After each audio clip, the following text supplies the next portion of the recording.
Sistema respiratorio.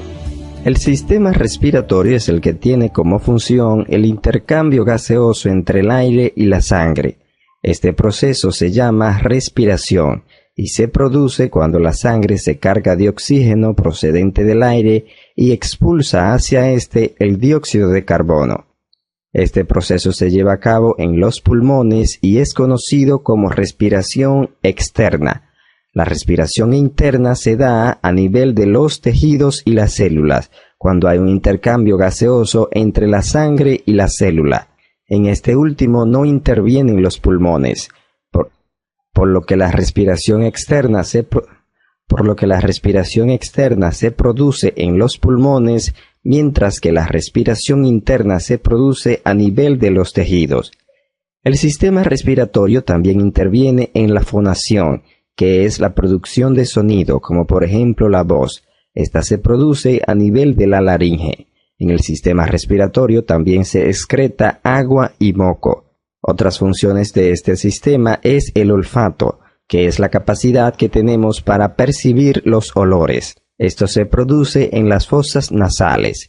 Y por último, el sistema respiratorio interviene en el equilibrio ácido-base del organismo. El sistema respiratorio está formado por los pulmones, que son sus órganos centrales, y un sistema de vías aéreas. Estas vías aéreas se dividen en una porción conductora y una porción respiratoria. La porción conductora se extiende desde la cavidad nasal hasta los bronquiolos terminales. Reciben el nombre de conductoras ya que tienen la función de llevar el aire desde el exterior hacia el interior de los pulmones. Parte de estas vías están fuera de los pulmones, mientras que otras están dentro, y estas son la cavidad nasal, la faringe, la laringe, la tráquea, los bronquios y los bronquiolos, y estos hasta los bronquiolos terminales. Algunos autores también incluyen en esta porción la boca, ya que la boca tiene la capacidad de conducir aire al igual que las fosas nasales, por lo que la boca y la faringe son comunes para los sistemas respiratorio y digestivo. La porción respiratoria se encuentra dentro de los pulmones. Se llama respiratoria porque en ella se produce el intercambio gaseoso, y sus partes son los bronquiolos respiratorios, los conductos alveolares, sacos alveolares y alveolos.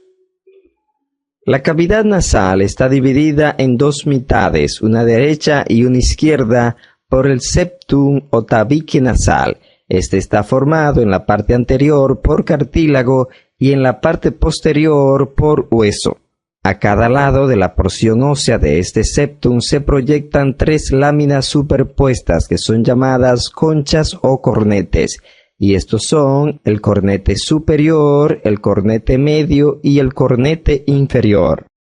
La cavidad nasal se comunica con el exterior por delante por el orificio nasal anterior, también llamado narina o ventana de la nariz. Por detrás se comunica con la faringe por las coanas. Cada una de las mitades de las fosas nasales están divididas en dos partes, una región anterior y una región posterior.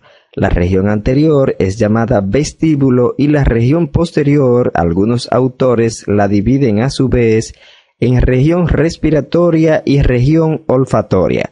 La región olfatoria es donde está localizado el epitelio olfatorio, que es en el techo de las fosas nasales, y la región respiratoria recibe este nombre porque está tapizada por un epitelio pseudoestratificado cilíndrico ciliado con células caliciformes, que como hemos dicho en el tema de epitelio es llamado epitelio respiratorio. El vestíbulo se localiza justo por encima de las narinas. Este está cubierto por piel fina en su parte más anterior y en esta piel hay muchas glándulas sebáceas sudoríparas y pelos gruesos. Estos pelos gruesos son llamados vibrisas, los cuales sirven para impedir la entrada de partículas de tamaño considerable hacia las fosas nasales. La parte posterior del vestíbulo está cubierta por un epitelio plano estratificado no queratinizado. La dermis de la parte anterior del vestíbulo está firmemente unida al cartílago y al hueso. El resto de la cavidad nasal está cubierto por la mucosa nasal. A esta mucosa algunos autores la llaman mucoperiósteo o mucopericondrio, ya que descansa directamente sobre el hueso y sobre el cartílago.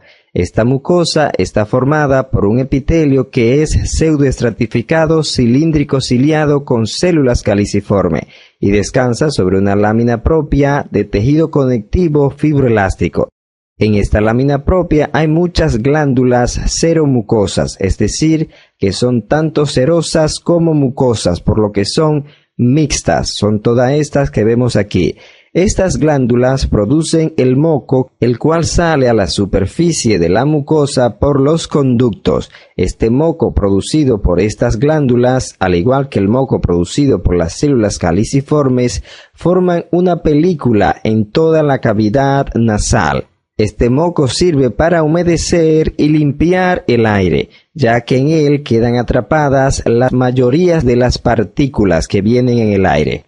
Además de la secreción mucosa, la secreción serosa, que también es producida por estas glándulas, se interpone entre la capa de moco y el borde apical de las células, para permitir que sea más fácil el desplazamiento del moco. Este moco es barrido por los cilios que se encuentran en las células ciliadas y es dirigido hacia la parte trasera de las fosas nasales, es decir, hacia las coanas. De las coanas, el moco pasa a la faringe, donde es deglutido o expectorado. Además de todas estas glándulas que ya hemos descrito, en la lámina propia de la mucosa nasal hay un abundante plexo vascular. En este plexo vascular abundan las anastomosis arteriovenosas.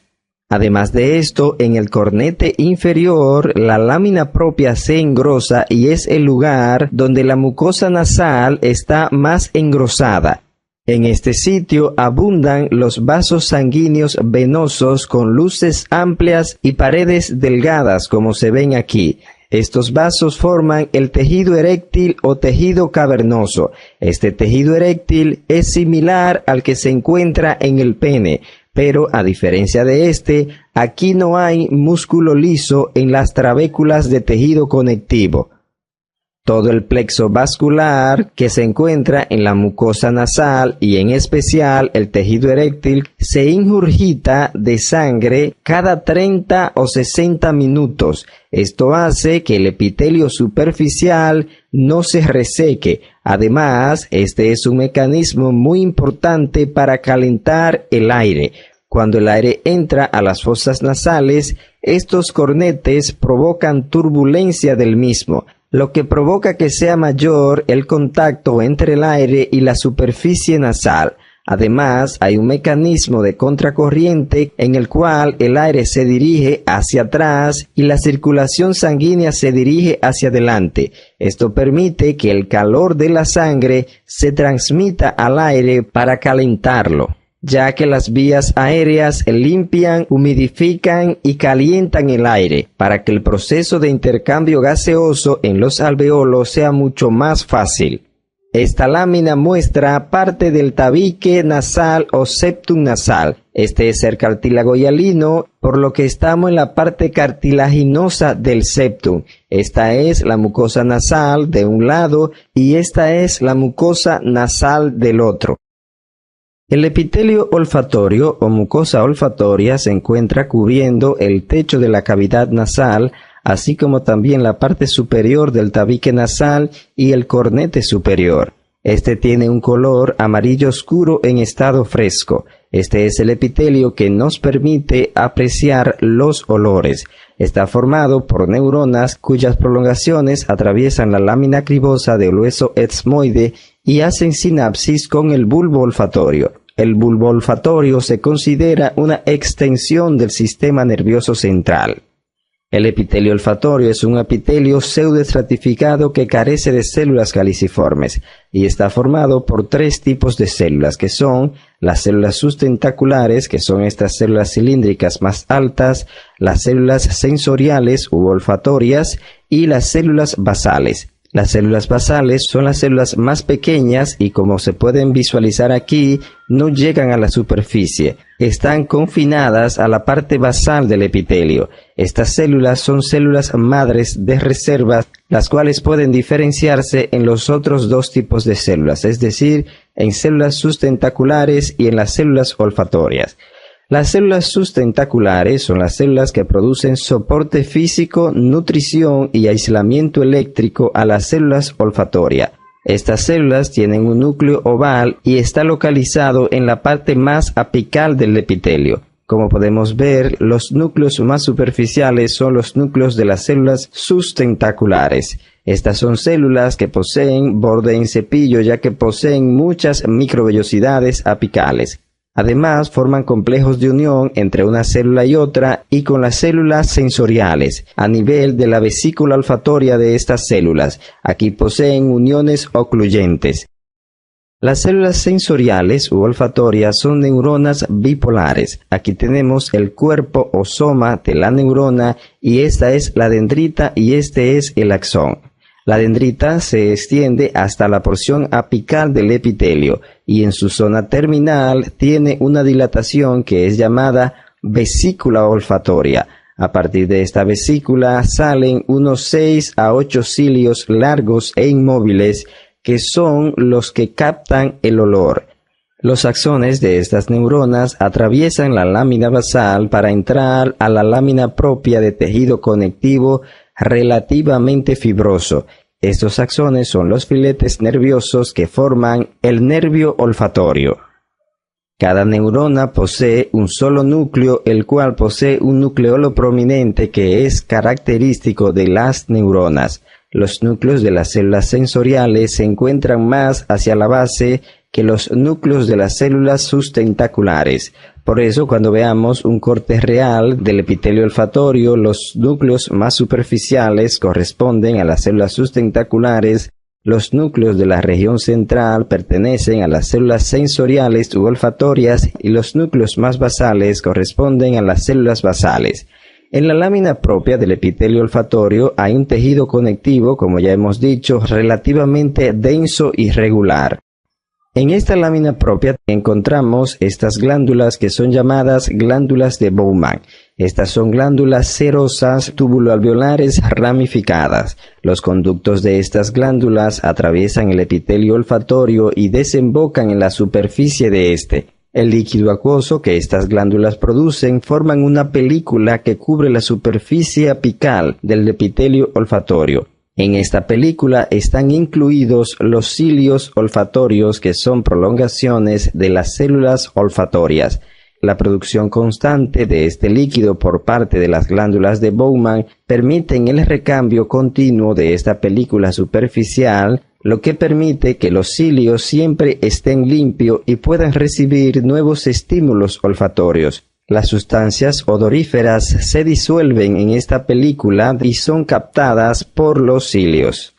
En este corte vemos un epitelio olfatorio. Este es el epitelio que va desde aquí hasta aquí. Este es su borde apical y esta es su lámina basal. Como se puede visualizar, es un epitelio pseudoestratificado en el cual no hay células caliciformes.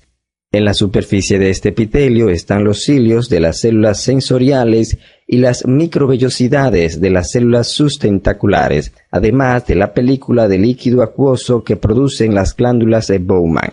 Los núcleos más superficiales, que son estos que podemos ver aquí, corresponden a las células sustentaculares. Los núcleos más basales son los núcleos de las células basales, mientras que los núcleos que vemos en esta región media son los núcleos de las neuronas o células sensoriales u olfatorias. En la lámina propia tenemos muchas glándulas. Estas son las glándulas cerosas que son llamadas glándulas de Bowman. Aquí se puede ver con mucha claridad las células acinares que tienen sus núcleos redondos, ya que son acinos cerosos. Aparte de esto, también podemos ver vasos sanguíneos como este, que es una vena porque tiene su luz muy amplia. Estos son los eritrocitos. Aquí también podemos ver vasos sanguíneos menores. Otro elemento importante que se puede visualizar aquí son estos filetes nerviosos, que son los axones que proceden de las células olfatorias. Estos axones se unen para formar los filetes del nervio olfatorio.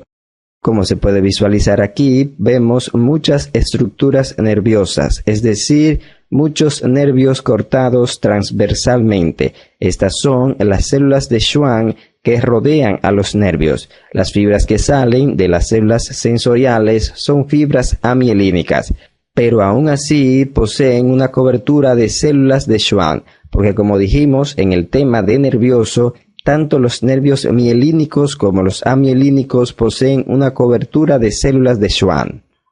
Algo que se puede ver aquí también es esta línea oscura que representa los complejos de unión entre las células sustentaculares y entre ellas y las células olfatorias. Estas son uniones del tipo ocluyente.